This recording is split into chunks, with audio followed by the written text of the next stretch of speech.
切って煮るだけ簡単、油揚げの煮物。ワンチョコチャンネル。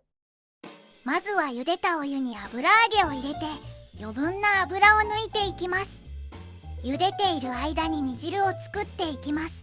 水 250ml、 めんつゆ大さじ2杯と醤油大さじ1杯、最後に砂糖を大さじ4杯入れて甘めに作っていきます。最後に十分に水気を切った茹でた油揚げと煮汁を加えて10分ほど煮詰めていけば完成です。